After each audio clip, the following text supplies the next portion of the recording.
The devastating impact of recent bushfires on our wildlife is still being realised. As we speak, there are teams of dedicated people working around the clock to save our fire-ravaged native animals. And we were there as TV vet Scott Miller flew in to lend a hand.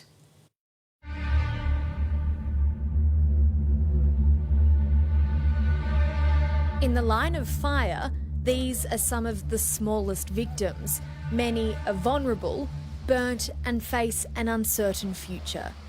You can't lose more than half of a population and then think that that's going to still be okay. I pretty much believe that our koalas off the back of this bushfire crisis will become endangered. People are wrapping koalas and kangaroos up in blankets, bring them here. We tell them we can do what we can for them, and then once you open up those blankets and take a good look at them, they don't stand a chance. But for the animals that do, there are helping hands. First lot was 14 koalas, and I thought, geez, that's a lot of animals to treat. And they kept coming, and they're still coming, and they'll keep coming for the next few weeks. She's been singed. Her poor little nose there, you can see. We've got just such an amazing group of animal lovers that have come together to give their time. I'm just so proud to be an Aussie right now. It's amazing. Dr. Scott Miller is an Aussie vet turned British TV star from the show Vet on the Hill. Did you feel like you had to come out to Australia? You know what? I was tossing and turning at night. I couldn't stop thinking about what was happening. And my wife's like, just go. So literally 24 hours later, I got the plane and I was out here.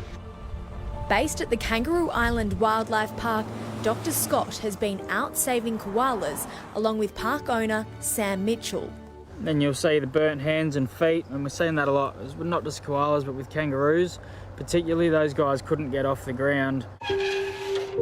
Alone in the burnt-out bushland, with no feed around, this koala had to be rescued. Sitting almost 8 metres high, at first a net doesn't work.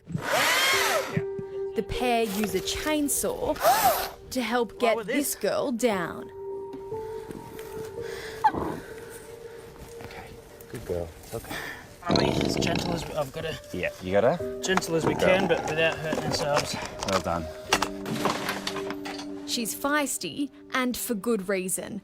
During an assessment at the makeshift rescue hospital, volunteers make an amazing discovery. Oh my goodness. So she does have a little baby on board. Yes. Well done, sweetie. Oh, that's why well she's done. so Wow, that's the next generation of koalas right there. Yes.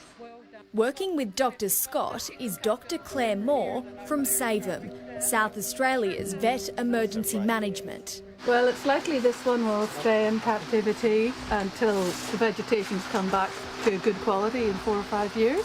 There's no signs of major smoke. The hospital is a hive of activity. Furry faces fill the temporary ward.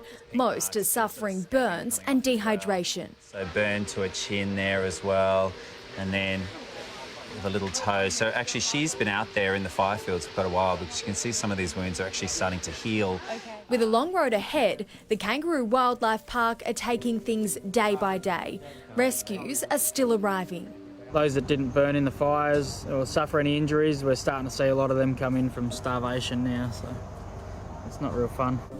The Wildlife Park currently has over 100 koalas in their care, along with joeys and a little curious wombat. So, you know, we've got these orphans in our arms right now. Yeah. This one was taken from her charred mum's pouch, and it's got a burnt little foot, but she'll come right. Yeah. That's a grey kangaroo, and then obviously my little koala friend here, all 4 limbs burnt. Bandaged up. Yeah, a little burnt nose as well. But that, you know, these guys will come right. But my major concern is for the future, because Kangaroo Island is destroyed. As fire flares across the island, more than half of the koala population has been killed. That's around 25,000 koalas. At the height of the blaze, Sam Mitchell was forced to make the tough decision to leave his family and stay to protect the shelter. The fires are, all around us within a kilometre radius. It's lucky that we're still standing. I'm not sure how. This is around a hectare of burnt-out bushland. Here on Kangaroo Island, more than 200,000 hectares has burnt. But across the country, the number is as high as 10 million. That's a lot of our wildlife's natural habitat completely wiped out. A lot of the trees have copped it pretty bad, so they won't regrow, but there are a lot out there that hopefully do bounce back. But like I said, we need water before any of this is going to happen. Animals everywhere crying out for help. Spinach was rescued in Victoria's Malakuta by local Patrick Boyle. Come on. That's it.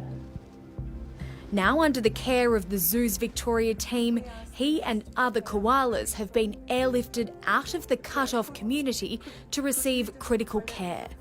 This is Spinach, getting his last little bit of leaf blend this morning. It truly is a team effort, with blazes still burning across the country. We've got a long way to go before we're out of the fire season. As for the future of the Aussie animals and their carers, We need to invest in these people because they're the ones that are going to bring through this next generation and potentially save koalas from, becoming extinct. We've got so many critically endangered species here in Australia, and we don't want to see any more of those guys lost, and particularly such a big icon like the koala. Yeah, we need to do what we can. Already more than $2 million has been raised for the Kangaroo Island Wildlife Park. Isn't that great? And for more ways you can help, just head to our website.